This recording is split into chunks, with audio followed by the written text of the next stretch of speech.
Thanksgiving, everybody. I know I haven't been working on my car. My shoulder, I did something to it this last week.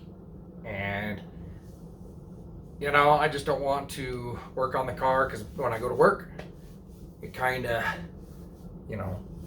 use, because when I deliver mail and stuff, I'm always using my arms and stuff like that. So I can move it and everything, and it's just fine, but it's still, there's a little bit of pain there. So I'm just taking a little time off, get this healed up, and it kind of goes up through here. So I'm thinking it's just muscle, because I can push on it like right there, and it just kind of hurts. I can feel that muscle right through there. So just taking a little time off. Then I like I told you guys, I'm trying to find another like a C4 Corvette. There was another one that it's like everything I wanted. Contacted the person, same thing, ghosted me. I don't know what's going on. They won't call you back. It's either a scam or something. Anyway, so there's that. But what I really wanted to talk about is I watched another. There's a few YouTubers out there talk about car culture and how it's dying. I find it interesting on what they're saying. I think it's not dying. I think it's just changing. Because a lot of them are saying like, well, a lot of people, they just don't show up to these car shows as much, and there's not as many cars and all that. Well, that's a different generation. You have to remember back when they were hot rodding, in the 50s and 60s, and had all those muscle cars. What they would do? They would go meet their friends somewhere in a parking lot or whatever, hang out, and then later on probably go drag racing or something like that. The whole car show thing kind of started after they got older, and they wanted to reminisce, on having their hot rods and muscle cars and stuff like that. And so then that's kind of where more of the car show kind of came about. But now that generation, they're aging out. A lot of them are selling their cars and everything to, basically for the retirement or the cost of just living when you're in your final days, your final years, because a lot of them are up in that age range to where, a hot rod car isn't going to be as important anymore, and that makes sense, so, but here's the thing is, when I go to a car show, I like going to car shows. I just don't like the long car shows where you're going to have to stay there for 6 to 8 hours, sitting there, and, because you can only see the cars for so much. So that's why I kind of prefer like the cars and coffee, type of setups, or the, just the car club meets. The cruises are fun, stuff like that. But like you go to the car shows, and it's all the old people just reminiscing about their cars, I think the culture's just changing because everybody loves SEMA. You go to SEMA and you see all sorts of just different hot rods and, retro mods and just all different things. That's the new wave of people coming in that's hot rodding their cars, and changing things up and, having fun with them. The older generation, they're going to the car shows and they want to keep like everything original and everything, no, don't get me wrong. There's a place for that. I enjoy those too. But it's more exciting when you got a bunch of gearheads and they're talking about what they did to their car, to change it up and everything like that. So the things are changing. It's the same like what they did when they were younger. It's just there was that gap, between like the 60s and 70s, were the muscle cars, and then there was that little bit of a gap. And then because there's very few cars kind of in between like the 70s and 80s that are just like really, really cool. Most of them became more of just like driver cars. Like how many Pintos, example, do you see at car shows? Not very many. The only ones you see Pintos like go to a car show are the ones that are hot rodded out, or or something like different. So that's what I'm trying to say, is that the car culture is just changing because there's a gap. And I notice this gap because I'm in my 40s, and I have friends in their 40s. Our cars, are what we enjoyed, but it's different. It's like one of my, most people like the retro mods. That's why I like the classic. I like the classic looks. I love the classic car looks. I just don't like the handling, the power, so forth. The all original ones, they just can't compete with these newer cars today. When I drive my the Jaguar, it's all-wheel drive, turboed. It kicks this car's ass any day. Is it as fun to drive? Sometimes, but it's different. It's because it's more luxury. It's more of a, like you can drive it every day. This one, you can drive it every day, but it's more fun. It's more, you can feel the road. It's just, these old cars, that's what it is. So the culture is just different, and that's what's really just changing in the car culture. What do you see when you see the younger kids? They got like the Supras, and some of some of the faster Hondas and stuff like that. And what do? They go to these car meets, and then what do they do after that? At least here in Vegas, it's a big thing. They go and they'll go racing, and they'll shut down like a stoplight and do, of course, they'll do donuts and stuff like that. That's what kids do. Now, is it different? Yes, but they are going out and drag racing and stuff like that. It's just different. Now, is the majority of people, are they car people? No. Most cars are very bland nowadays. Most people are so involved with the electronics and their phones and stuff, they don't really care much about vehicles and style and personality. A car is just a car. My wife's kind of the same way, just a car. That's why, she just thinks this is a car. I don't have no problem with that. That's what it is. She actually doesn't like this car. And, that's fine.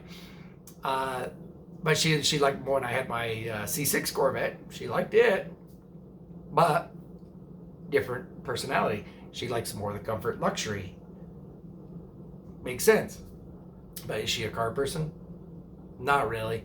She gets excited when she might see like a exotic or something like that, but just different. My daughter's kind of growing on this a little bit, so I'm trying to show her how fun it can be. So I've took her to a few car shows and stuff, and I've driven her around in it, and she seems to enjoy, riding in the car. And she's even asked to teach her how to drive when she gets old enough to drive. So I am going to try and teach her how to drive a manual. Maybe not this car, because I'm looking for another manual. And so there might be a little peak of interest there. We'll see. But see, it's just, the car culture is just different. When you go to car shows, and one follower, not my follower, but I was following him, because he was talking about this subject. Stop playing the 50s and 60s music at the car shows. I totally agree with what that says. It's just like, because that music is like, it's like 60 years old. The younger people that are going there, and we don't need like a rock concert or anything like that. Just kind of subtle, but have it in the background.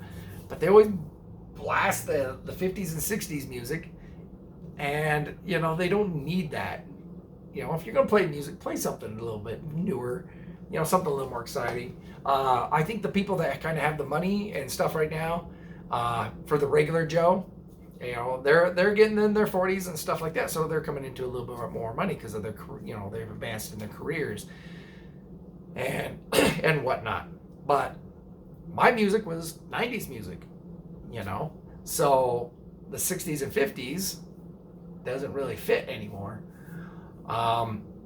So I totally agree with that. Get rid of this, the 50s and 60s music. There are a couple of good songs that are, that you can mix in with it, but mix it up a little bit. I agree. I totally agree with that. And then another thing people are saying, the economics of cars. So all these people, the rich people, are buying up these cars and using them as investments instead of actually driving the car and using the car, you know. And I agree to a point. You know, I already know I'll never be able to afford like a GT40. I already know it. Those will never, I'll never be able to afford them. Never, ever. Even if they came down to say $100,000, you know, I can't afford that type of car. It's out of the reach for most people with that type of stuff. I enjoy that these people, at least here in Vegas, I don't know about anywhere else, they bring them to the shows. You get to see them. That to me is cool, because before, you know, you go to Cars and Coffee, you might see a GT40, you know. That's pretty freaking cool. Not too many times in your life can you just come across a GT40, you know. So, like I said, it's just a different car culture, but people they don't have the patience to sit there for 6 hours. I don't anymore. And I'm not going to sit there and go, yeah, I did this, you know, and I don't want to talk to everybody that comes by. I want them to see it, and I'll answer questions, but I'm only going to be there for 3 hours, you know, maybe, tops. It's more about going there, showing off when everybody's there, you know, and then once us car guys get it out of our system, you know, and we talk and, you know, then it's cool, you know, you can leave. That's kind of why I like going to different ones. Like when I went to the Shelby one, that was really fun because I met a lot of different people. They were more gearheads and they modified their cars and everything like that. And it was a lot more fun to talk to them and them talking to, you know, about my car, and I was talking about their cars, and, you know, it's just so much more fun.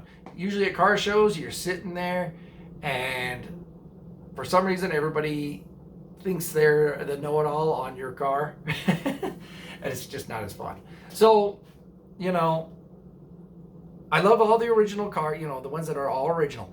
I love seeing those too, because I love to see how they originally came. You know, there's a place for everything. There's, you know, we can all come together. It's just the younger age is coming in and they're looking for cheaper cars that they can, you know, fix and build up. They're not looking at the old 60s and 70 cars. They're looking at the 90s, 2000 cars. You have to remember that. That's the stuff that they grew up more with and they enjoy. Plus, they're cheaper. All the older people that are made their careers and everything, they're the ones that have bought all the old classics and everything. And, you know, I think we kind of need to keep them as collector cars to a point. You know, I think there still are cars out there that you can retro mod, you know, kind of like this. There was nothing special about this car. But I mean, besides maybe being a side pipe car, original side pipe car. But other than that, I mean, everything else was, you know, nothing original was really on it. I mean, don't get me wrong, there's still a lot of originality, but the original engine's gone. You know, it's not where, and then the rear fender was already flared. Perfect candidate for me to retro mod. I understand now. I wouldn't have bought the car if it was so cherry mint, and you know, because I wanted something to work on, something to build, and you know, make exciting and something different. So that's why I went with this. But people still get a little upset that I'm I'm widening out the fenders and, you know, doing all this other stuff. But I want to make it a little more modern, a little more fun to drive. You know, and I want to get like the bigger brakes and stuff. You know, I just want to make it a little more fun to drive where I can drive it more often. So see, everybody has a different take on it. Now to restore cars and retro mod them and everything, that takes money too. These cars aren't cheap. Paint, that's why I'm painting it myself, doing my own bodywork. Paint is getting ridiculous. I mean, you're looking at $10,000. Well, unless you go to Mako, it's like $5,000-$6,000 but that's just a shooting spray. But if you want somewhat decent, you're going to pay 10 grand or higher. I was talking to, at the last car meet we went to, this guy had a gorgeous 67 Camaro. And he paid $14,000 for his paint job. And don't get me wrong, that paint job was crazy nice.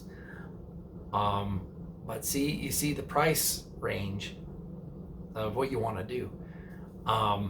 He had the money, and he's retired, so good for him. But where I'm still working, still got a family, still paying off a house, bills, so forth. Only got so much spending money, Now, if I was probably single and everything, it'd be different because I'd have a whole different garage setup. I wouldn't have these other cars and everything. I would have kept what I had and, did something like that. So being single, I'd be able to afford, to put more money into this, and I'd still have my C6 Corvette. You know what I'm saying? Because I traded in the C6 Corvette for the Subaru for be a safe family car. And then of course with the family, I want my girl to have a nice car, so I got her the Jaguar, and it's kind of a status symbol, not really for me because I like to drive cars, so that's why it's a status symbol, kind of more for her because it's her daily. But I like to drive it because it's all-wheel drive, turbo. It's really nice. So you got to compromise a little bit here and there. The things, you do for other, your family and stuff to help progress it. So, maybe one day I'll want a bigger house. I kind of need one because we got all this junk.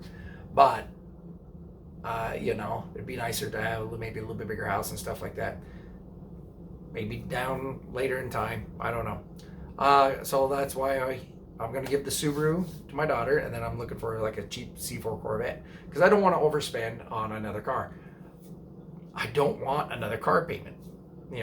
I'm getting close to paying the Jaguar off. Just in a few months, it'll be paid off, and I just don't want that car payment. So that's why I got cash. Be done with it, and then I can modify the C4 too as I go. C4 is a little more reliable. It's cheap enough to where, if it breaks down, it breaks down. No big deal. You can always fix it. Whatever. So forth. Well, anyway, so that's enough with me ranting. But anyway, so the car culture, it's just changing. That's all. I don't think it's dead. It's just changing. And in 10 years from now, when these young kids that are hot rodding, because they're really into the hot rod cars and stuff, but it's the newer cars. In about 10 years, I bet you that you're going to see the younger kids coming out and doing more car shows and stuff.